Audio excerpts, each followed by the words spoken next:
450 मंदिरं पाडली, हजारो हिंदू जनतेच्या घरांना आगी लावल्या आणि जवळजवळ 230 ते 240 हिंदूंची हत्या झाली. त्यांना जाळून मारलं, त्यांच्या हत्या झाल्या, त्यांना गोळ्या घातल्या.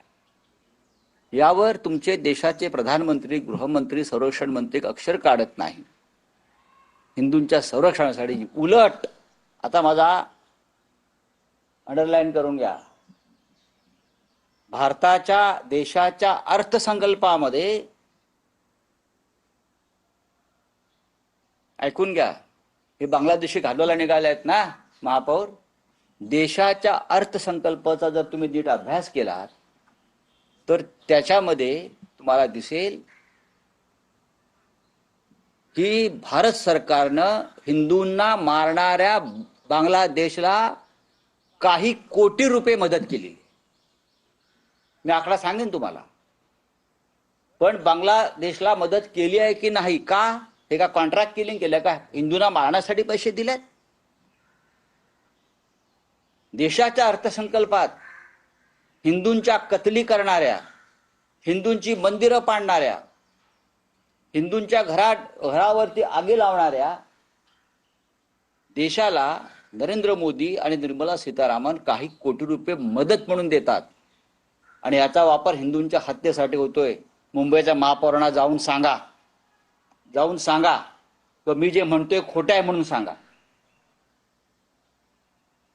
हिंदूंच्या कत्तली करण्यासाठी कोट्यावधी रुपये कालच्या अर्थसंकल्पामध्ये नरेंद्र मोदीने दिलेले आहेत.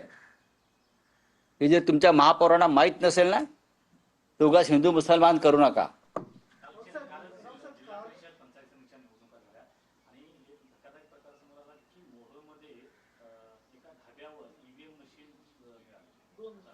कुठे मिळाल्या? सोलापूरला मिळाल्या. पैठणला आमदार लहान मुलांना घेऊन गेले शाई लावायला. अजून कुठे काय झालंय? मशीन तर बंद पडल्याच. ही कसली निवडणूक आहे? हा पोरखेळ आहे. शिवसेनेचे उपमहापौर म्हणून त्यांनी अर्ज भरला. संजय गाडी यांनी एक महत्त्वाचं विधान केलं. मला माहिती असं नाही. हा,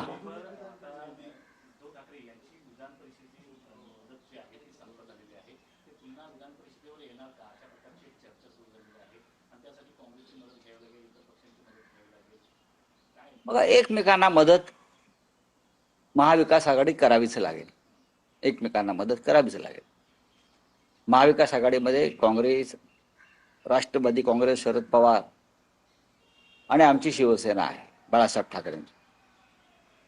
त्याच्यामुळे यापुढे विधान परिषदांच्या निवडणुकांमध्ये किंवा इतर राज्यसभांच्या निवडणुकांमध्ये एकमेकांना मदत करावी लागेल, तरच राज्यसभा आणि विधान परिषदेमध्ये आमचे लोक निवडून येतील सगळ्यांचे.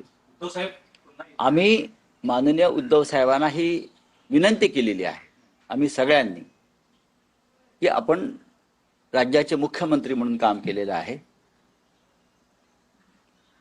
आणि त्या विधिमंडळामध्ये आपण पुन्हा जाणं हे राज्यासाठी आणि जनतेसाठी आवश्यक आहे. हे आम्ही त्यांना विनंती केलेली आहे. ही आमची सगळ्यांची इच्छा आहे.